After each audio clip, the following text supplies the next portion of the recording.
So not only has he emceed and performed at one of the biggest motor shows in South Africa, which is the Gas Motor Show. By the way, he's done that twice. He also opened for Rick Ross at our Moses Mabhida Stadium, which has a capacity of 70,000, okay? He also hosts and performs, and he just plans the best parties in Durban. I think he's on his way to one right now. His name is Verge. I call him Vergeolus. And I've got him here with me today. We're just going to be talking about who the fuck are you, bro? Who are you? Firstly, thank you so much for having me. I really appreciate it. This is like so cool. I've been wanting to work with you for a while. Like, you're OG yourself, you know what I'm saying? Like, you're Clark. For real, yeah. You're literally one of the realest, one of the best, like when it comes to the business. So I'm glad for the privilege. Yeah. I'm Verge, man. Nice to meet y'all. Nice to meet you. Yeah. By the way, what is your real name? Yo, got me one. You gonna do that off the bat? Yeah, I'm gonna do that off the bat. Yeah, okay. Trying to get to know you. My real name is Spesihle. Okay. Spesihle Excellent Mhlanga. I know Excellent you're gonna throw me. Mhlanga. Excellent. We're in Mhlanga today and I'm feeling quite excellent. So okay. Alright, it's living up to your name. Alright, so I know we kind of crossed paths on social media. You're quite big on there. I know that you've got some endorsements like with Starter, and I know that you also manage quite a few influencers. You work on a lot of campaigns. I know you work a lot with Streeny, who's also quite big here in Durban. Yeah. But I need to know more about you, like where did you grow up and how did you end up in the industry? Because when I sit with you like this and every other time, like I always tell people, Verge is one of the most humble guys. Like he's so chilled. But when you get on stage, like when you did at the Gas Motor Show, like that was crazy.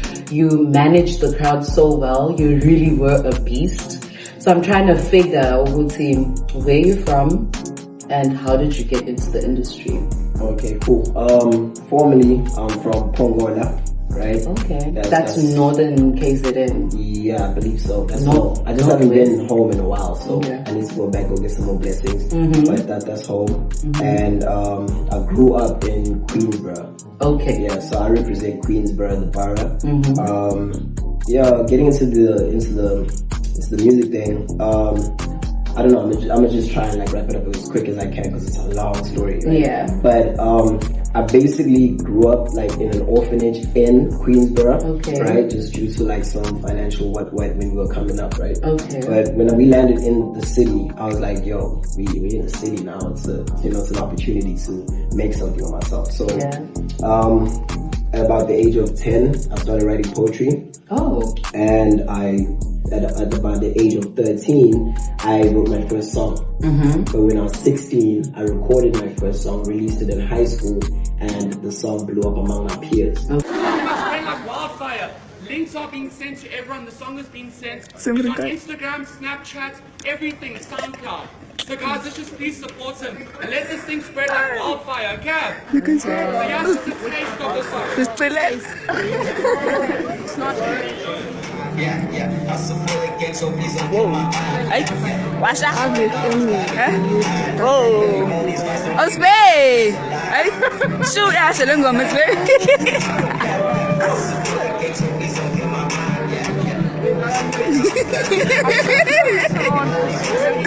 It sounds like him. Auto-tune.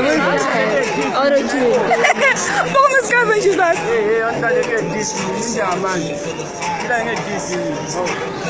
she actually get it. So guys, let's just get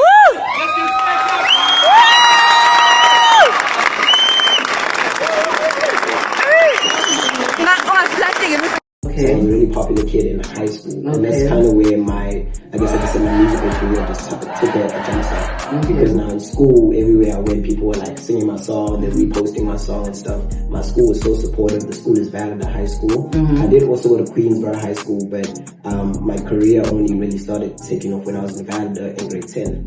So after that, I started just doing some competitions. I did the Galleria Malls Got Talent competition. I think it was 2020, if I'm not mistaken, which was their first one.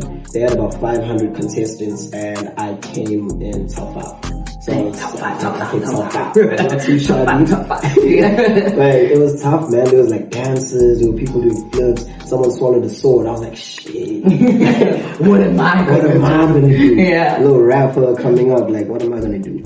But, you know, we took our top 5. It was cool experience and everything like that.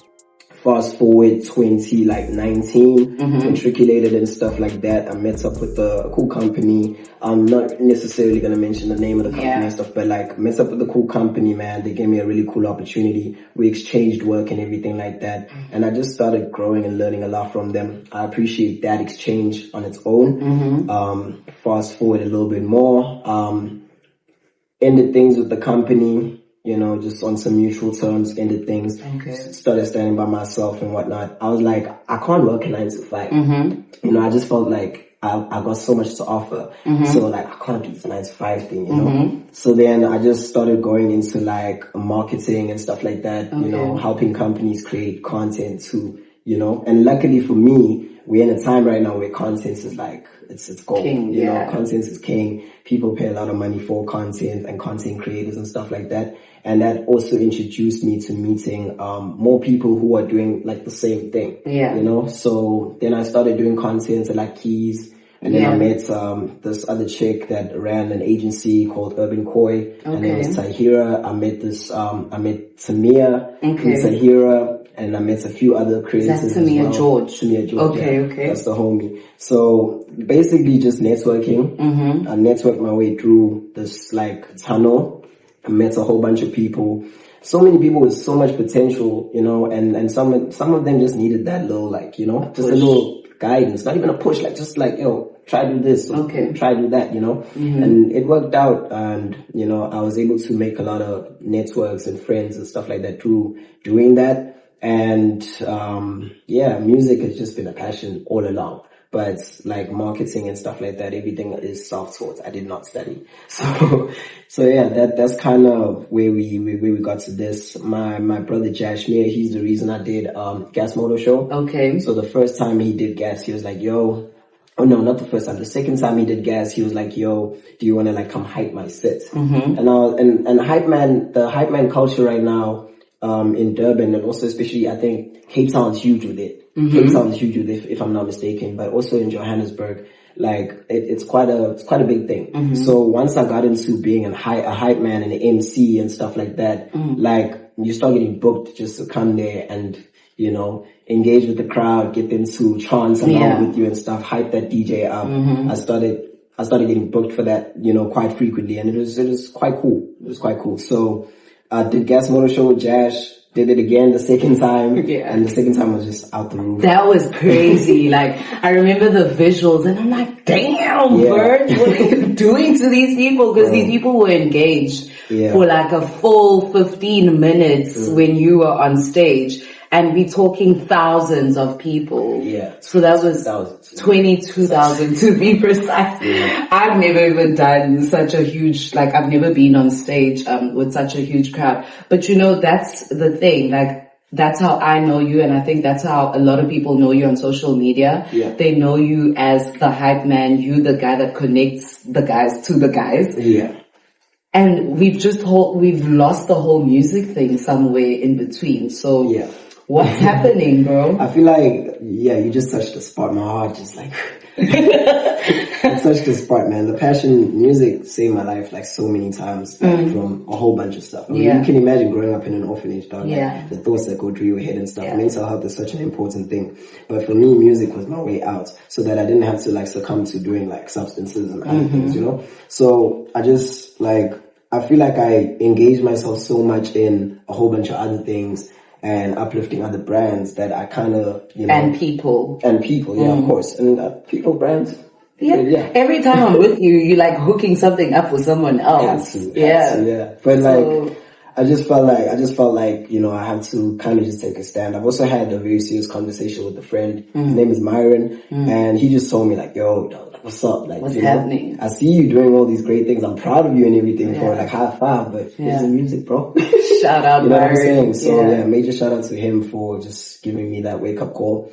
But it's a lot more personal than it looks. And I feel like just the whole rebrand, the whole idea of switching things up and just saying, yo guys, hold on, I'm actually an artist. The reason y'all like me, the reason I have this character, persona, what, charisma or whatever people have all kinds of insinuations on anybody, but the ones that are positive and the reason y'all really like me and stuff is because I'm an artist, bro. That's who I am. That's the passion that like I've built for such a long age and stuff, and I want to take that back. So what type of music are you doing? I think I know a few of your songs and they're hip hop.